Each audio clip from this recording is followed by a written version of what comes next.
अस्सलाम वालेकुम व्यूअर्स, मैं आज आपकी मुलाकात करवा रहा हूँ ज़ारा कनीज़ से, जो क्लिनिकल साइकोलॉजिस्ट हैं। हम इनसे आज जानेंगे जो मेंटल हेल्थ इश्यूज़ क्यों होते हैं और इनको हम कैसे ओवरकम कर सकते हैं।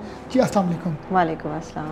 जी मैम, मुझे ये बताएं सबसे पहले कि जो एक साइकोलॉजिस्ट होता है ये क्या होता है, क्या इनका रोल क्या होता है, किस हवाले से हमारी सोसाइटी के लिए ये बेनिफिशियल साबित हो सकते हैं, ज़रा इस बारे में हमें ब्रीफ कीजिए। पहले तो एक बहुत मिसकंसेप्शन है अबाउट साइकोलॉजिस्ट और साइकेट्रिस्ट।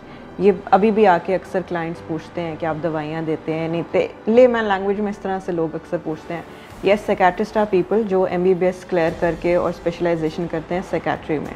ठीक है। क्लिनिकल साइकोलॉजिस्ट बेसिकली फ़र्क हैं जो BS साइकोलॉजी करते हैं, मास्टर्स MPhil करते हैं, and then they go through clinical practice in psychology, जिसमें वो मरीज़ देखते हैं नशे के, बच्चे, behavioural problems, any other personality issues, mental issues, वो सारी चीज़ों को जो है आइडेंटिफाई करते हैं, उनके ऊपर प्रैक्टिस करते हैं, and then they are like given a title of clinical psychologist. अच्छा मैम, मुझे बताएं कि पाकिस्तान में अगर हम बात करें जो हेल्थ से रिलेटेड, मेंटल हेल्थ रिलेटेड जो इश्यूज़ हैं, किस किस तरह की डिजीज़ आपको नॉर्मली देखनी पड़ती हैं, उस बारे में ज़रा हमें थोड़ा गाइड कीजिए। बेशुमार डिजीज़ हैं, जैसे कि डिप्रेशन जो है सबसे ज़्यादा कॉमन है पाकिस्तान में। ऐसा नहीं है कि कोई भी इंसान बचा हो जिसको डिप्रेशन नहीं है, बच्चों में, टीनेज में, एडल्ट्स में, बूढ़ों में, क्योंकि ये एक थर्ड वर्ल्ड कंट्री है। We have to see the suffering since always. और फिर आती है एंजाइटी, उसमें बहुत ज़्यादा परेशानी रहना, स्ट्रेस रहना। अब देखिए कि पाकिस्तान में डायबिटीज़, ब्लड प्रेशर, अल्सर, इस तरह के पेशेंट, कैंसर के पेशेंट्स बढ़ते चले जा रहे हैं। People little do know about it कि सबसे ज़्यादा प्रॉब्लम्स जो हमारी फिजिकली जनरेट होती हैं they come from mental health problems. और मेंटल हेल्थ प्रॉब्लम सबसे ज़्यादा डिप्रेशन, एंजाइटी से जुड़ी हुई हैं। अक्सर यहाँ पे लोगों को ऑब्सेसिव कंपल्सिव बिहेवियर्स डेवलप हो जाते हैं, बहुत ज़्यादा चीज़ें इकट्ठी करना। वी आर होर्डर्स, हम पुरानी चीज़ें छोड़ते नहीं हैं। छोटी सी बात है पुराने कपड़े की, कि अगर किसी की कोई जर्सी है तो वो छोटे भाई को जाएगी, फिर उसके छोटे भाई को जाएगी, फिर उसको सफाई के लिए यूज़ करना है, बस उससे रिड ऑफ नहीं करना है कि इट कैन बी रिसाइकल्ड और you can just throw it away. Concept नहीं है हमारे अंदर कि हम एक नई चीज़ जो है उसके अंदर इन्वेस्ट करें। कलेक्ट करना या बहुत ज़्यादा होर्डिंग करना, अपने एक फर्म बिलीफ जो हैं, बेसिकली मिथ्स, काली बिल्ली ने रास्ता काटा, सस्पिशियसनेस बहुत ज़्यादा है यहाँ पे।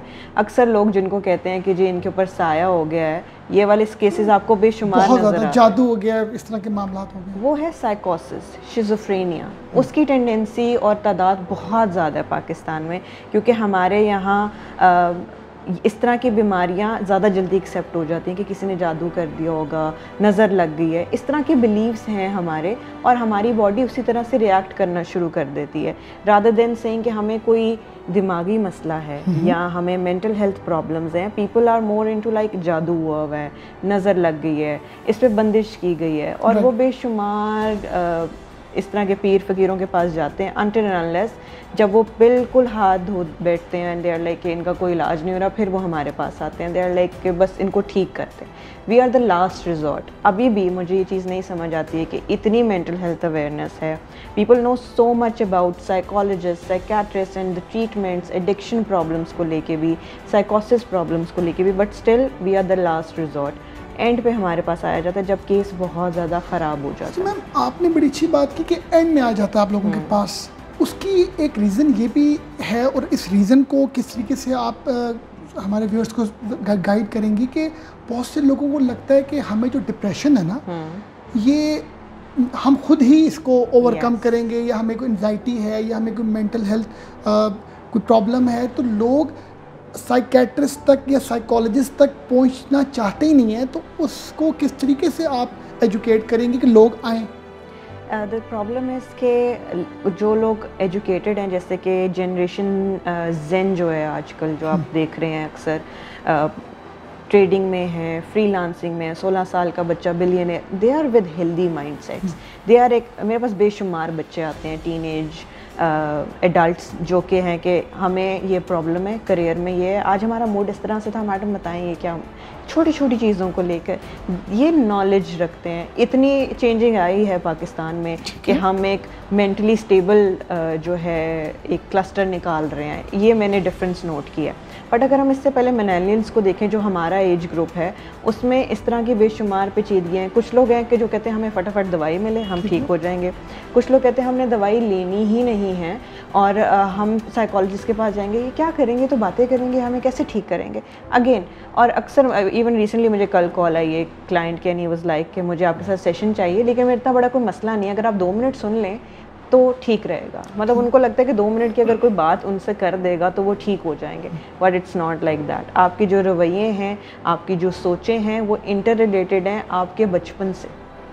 तो प्रीवियस हिस्ट्री में आपके वालिदैन के साथ रिलेशनशिप, फ्रेंड्स के साथ, आपके कोई और रिलेशनशिप्स, आपके क्लासेस, आपके टीचर्स, आपके एक्सपीरियंसेस, एक एक चीज़ की हिस्ट्री ली जाती है, आपकी मेडिकल हिस्ट्री ली जाती है, एडिक्शन प्रॉब्लम्स हैं नहीं हैं, बिहेवियरल प्रॉब्लम्स हैं, फैमिली में कोई depression, anxiety, OCD, schizophrenia, bipolar, इस तरह के मसले हैं, उसकी हिस्ट्री ली जाती है और फिर जाके पता चलता है कि अच्छा ये प्रॉब्लम जनरेट कहाँ से हो रही है। ठीक है, एक जो साइकोलॉजिस्ट होता है, ये जो ट्रीटमेंट करता है, ये कोई मेडिसिन दे के ट्रीटमेंट करता है या विदाउट मेडिसिन? थोड़ा इस बारे में ज़रा। बिल्कुल विदाउट मेडिसिन होता है। इसमें हम मेडिसिन नहीं, हम थेरेपी इंक्लूड करते हैं। उर्दू में इसको थेरापी के नाम से भी काफ़ी लोग समझते हैं, बिकॉज़ इसमें बिहेवियरल थेरेपी है, इसमें रिलेशनशिप प्रॉब्लम थेरेपी है, इसमें कॉग्निशन बेस्ड थेरेपी है, इसमें स्लीप थेरेपी है, इसमें मेडिटेशन आ जाता है, माइंडफुलनेस आ जाता है, डीप ब्रीदिंग आ जाता है, इसमें जर्नलिंग आ जाती है, इस तरह की चीज़ें, फिजिकल एक्टिविटी। मल्टीपल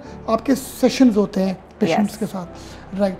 अच्छा, मुझे बताएं कि इन सब चीज़ों से बचने के लिए क्या हमें अपना लाइफस्टाइल कोई ऐसा रखना चाहिए जिससे हमें ये प्रॉब्लम्स, डिप्रेशन, एंजाइटी ना हो, या हमें अपनी जो ईटिंग हैबिट्स हैं, थोड़ा इस बारे में ज़रा एजुकेट मैं चाहूँगा आप थोड़ा सा करें ज़रा। बिल्कुल, हम जो एक लेमैन का एक कोटेशन और टर्म आपने सुनी होगी, जो हम खाते हैं हम वैसे बनते चले जाते हैं, जिस माहौल में हम रहते हैं हम वैसे बनते चले जाते हैं, जिससे हम बात करते हैं, जिसको हम दोस्त बनाते हैं हम वैसे बनते चले जाते हैं, जो हम कंटेंट देख रहे हैं ऑनलाइन हम वैसे बनते चले, हर चीज़ हम अट्रैक्ट कर रहे हैं और हमारी वो पर्सनालिटी बनती चली जाएगी। आज जो मैं हूँ, शायद मैंने कहीं ना कहीं चीज़ें अट्रैक्ट की हैं, चेंज की है, उस पर काम किया, and that is how I have become this way.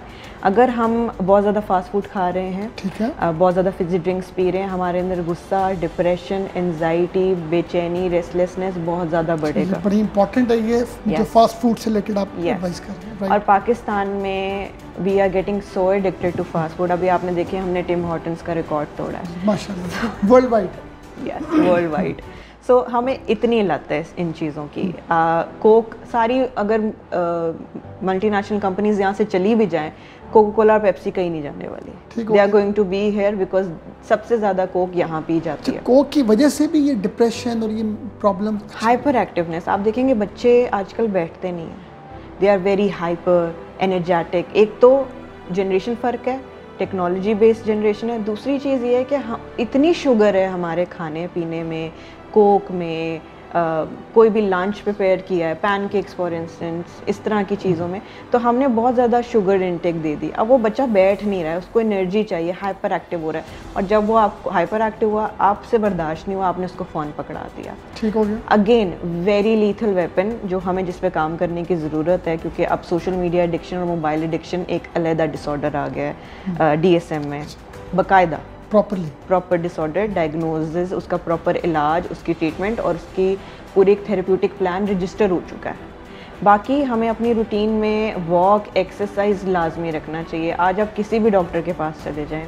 किसी भी बैकग्राउंड के डॉक्टर के पास, वो आपको एक चीज़ बेसिक लाजमी कहेगा, एक्सरसाइज वॉक, एक्सरसाइज वॉक। 1 घंटा, बहुत कम बता रही हूँ, लेकिन 1 घंटा अगर एक दिन में भी हम निकाल लेते हैं 24 घंटे में से, वो हमारी ज़िंदगी को बदल सकता है। एक रिसर्च है जिसमें बताया गया कि एक हेल्दी इंसान जो कभी स्मोकिंग नहीं करता था, बहुत हेल्दी खाता था, उसकी एक प्रॉपर रूटीन थी, लेकिन उसकी ज़िंदगी में वर्कआउट नहीं था, एक्सरसाइज नहीं थी, उन लोगों की ज़िंदगी उन लोगों से कम थी जो शायद कभी उन्होंने स्मोकिंग की हो या उन्होंने जंक फूड खाया, लेकिन उनकी प्रॉपर रूटीन में वर्कआउट था, और उनकी ज़िंदगी लाइफ स्पैन लंबा हो जाता है। तो अगर हम 1 घंटे एक दिन में वॉक कर रहे हैं तो हम 4 दिन अपनी ज़िंदगी बढ़ा रहे हैं, क्वालिटी ऑफ लाइफ हमारा बेहतर हो रहा है, बहुत बेहतर। अच्छा, स्लीपिंग पैटर्न के हवाले से क्या एडवाइस करेंगे आप?